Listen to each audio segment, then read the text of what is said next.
So while there have been disruptions throughout Ukraine war was, this current Iran war is also a disruption, but still the biggest one was COVID. So I'll take that only.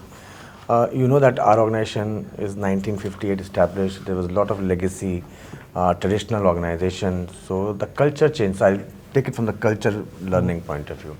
The culture change journey was on. That is, how do we de-emphasize hierarchy? How do we make the place more comfortable for the young people who are coming in from the, we are hiring thousands of people from the campuses. How do we create more meritocracy?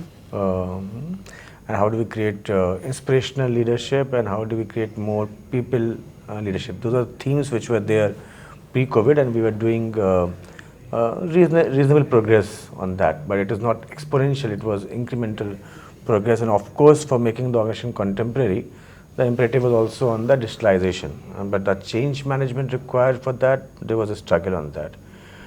Come COVID, two things happened. One was that there's a lot of pain to handle. Pain in terms of the lives getting lost. We are spread across remote locations. Jharsuguda, Sambalpur, Renukut. Mines are at very remote places. So how do you reach out?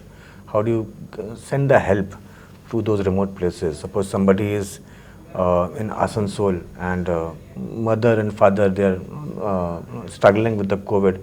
How do you arrange for the transport? How do you arrange for the medicines? How do you arrange for the hospitalization? That was a painful time. And a good thing which happened in the thing that people, the empathy that we're talking about, the organization came together. There was formal and informal mechanisms. There were informal WhatsApp groups to take help from different places and reach out. That is working seamlessly. Somebody is needs a remdesivir in Gwalior, and we had it in Sambalpur plant.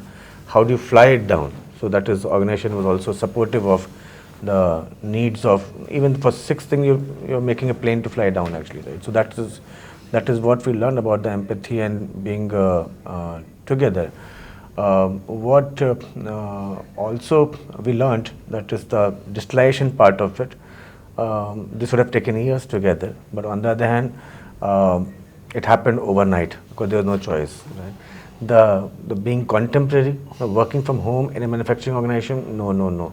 But it started happening. It started happening working from home, not only for a day, not only for a week. When it happened, it was supposed to be for 2 weeks, but it went on for 2 years actually. So how do you learn to work remotely and with the same level of responsibility and accountability, right? How do you make the manufacturing operations run in that period? How do you plan for the emergency that team A and team B, the first team, even one single person catches, the whole team is out actually, right? So how do you plan for that thing?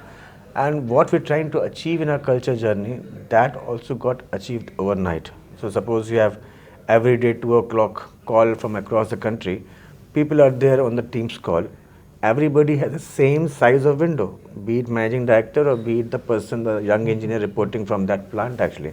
So de-emphasizing hierarchy that we're talking about, it happened. We're talking about moving from silo working to the collaboration. No better collaboration is possible, that everything is there. We're struggling with that, people hold information, but then you're having the information sharing throughout, learning from each other, best practices sharing, from competition to collaboration. This is what we are struggling with, and this change happened overnight, right? What we learned, that it is not only about this technology and management, it is also about inner technology, that is resilience, right? So in our culture journey, we took resilience as the theme for during the COVID period. What are the habits that we have? COVID was a tough period, right? For all of us, right? We don't want to go into our personal losses, but that was a tough period. And while managing a personal losses, you have to also manage the organization and the people in the organization, right? So how do you build this resilience, resilient habits that you are able to live through that and be in your best possible self to handle the situation? All right. So now COVID is gone. Now what happens in the organization? As you rightly said, that we fall back to the old patterns, right? The old patterns of I know the best, I'm the best, and this plant is best, this person is best. So we did dipstick across the plant post-COVID. where are we in our culture journey. So we went all over the plants, captured what is working well in our culture journey and what is not working well. So like working well is like crisis glue. That is, if there's a crisis, everybody comes together and demonstrate the best possible behavior that we look forward to. But how can you create crisis every time, right?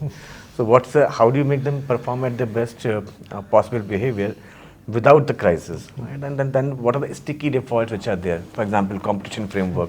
I know it better than you, right? And the feedback frame, that the role of a leader is only to give feedback. It's not about walking with the person to develop the person, empowerment of the people.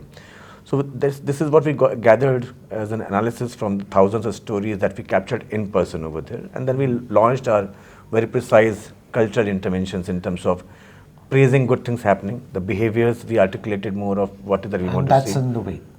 Sorry? That's in the way. That's what you're doing now. Yeah, the empowerment and the coaching of the people, and so that is what is in the way as of now.